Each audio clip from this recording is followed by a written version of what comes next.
and welcome to Richard's Reviews. And today I've got a treat for you.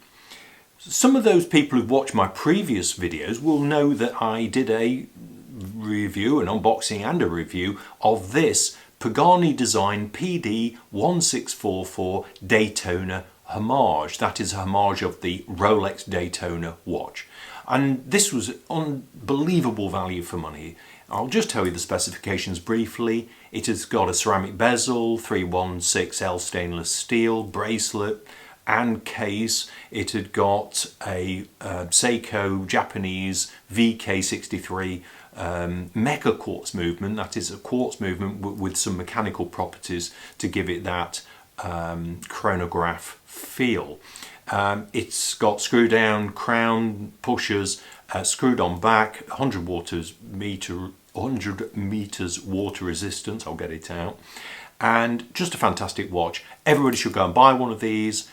They're just very good watches. I've worn it a lot since I purchased it, can't speak highly enough of it.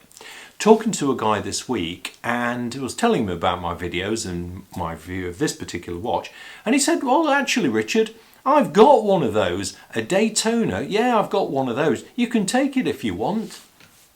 And there it is. So this is the real deal. This is a Rolex Daytona, not a homage. This is the real deal. This is a stainless steel, the highly desirable one. This has got the stainless steel bezel. The tachymeter is in stainless steel.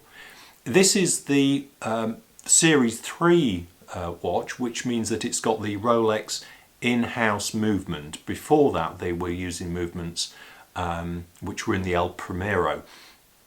And fantastic watch. So I've been wearing it this week, and I thought I would do a review of these two watches together, because why not? So these are what my thoughts are, and now having had these side by side, and I've taken some photographs and some video, so I'll add these into the into this so you can see what I'm talking about. Well, both watches have very, very similar specifications. Of course, this is an automatic movement and this is a quartz movement, and those are fundamental differences. What that means, in fact, is that the Pagani Design is more accurate than the Rolex. This is running at about 5 seconds a day out, whereas this isn't. This also has a date function on it, which I actually find quite useful at work. I find myself looking at the date on my watch quite regularly, whereas this doesn't have the Rolex itself doesn't have a date. So for functionality, this one wins. In terms of value, this is a tricky one.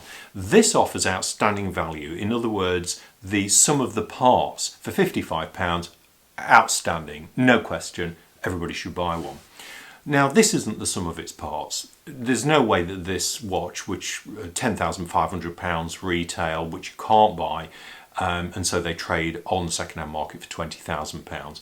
That's not the sum of its parts. That's not to say it's not a great quality item. It really is. And when you get one of these in your hand and you wear it, you can feel that quality. It's got a really robust and smooth feel, buttery smooth, I would describe that as. Whereas this is not quite as smooth, just not quite the same.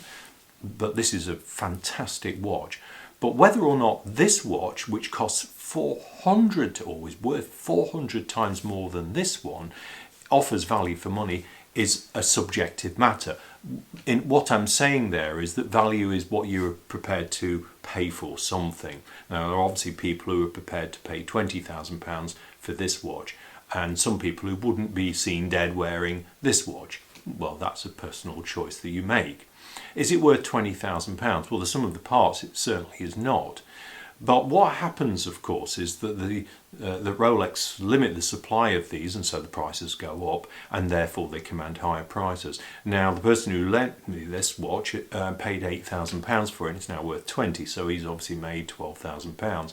And there is that side to these watches where people will buy them for the purpose of actually making a profit. And indeed, I know somebody who, friend of mine, who's actually purchased one from an authorised dealer. It's been delivered. He's now put it in the safe. He's not going to wear it. He's simply keeping it for investment purposes. And that's a shame in my view. I think these sort of watches should be used for what they were designed for, and that's to tell the time, to go out and to be seen. But that's obviously a personal choice, and we're all free to make those choices. So both have a legitimacy, both have a value. I think this is outstanding value. I think this one has a value. Certainly kudos and long-term value, there is something to be said for this. Obviously the servicing cost is around about £1,000 every 10 years. You've got to factor that in, possibly adding this to your insurance. There's obviously some more risks with this. You probably want a safe as well if you're going to keep these sort of things. Whereas this, well, I just don't bother. You just put it in a drawer when you finish with it, and if you lose it or it breaks, well, you just buy another one, don't you?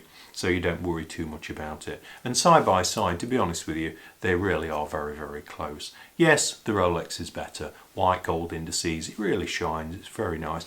But that's not to knock this one. At £55, it really is an amazing watch. So those are a few of my thoughts on these two watches. Now I've tried them both and worn them both and seen them side by side. What do you think? Have you had a look at both of these watches together? Maybe give me your comments. Maybe you wouldn't wear a Homage, or maybe you're a Rolex fan, or somebody who maybe wants to buy a good quality Homage. Well, then you'd be attracted to this one. So I think there's a legitimacy for everybody in different times of your life. Personally, I quite like this Pagani Design. I have no problem wearing it. I don't have any issues with that. Would I buy this? Difficult question that. Not sure whether I want to really invest £20,000 in the purchase of a watch like that. Maybe one day I will change my mind. I think it's a great watch. I really do like it. Whether I like it for £20,000, and bear in mind just how many Breitlings you could buy for that, or how many Tudors you could buy their whole catalogue for the same price of this watch.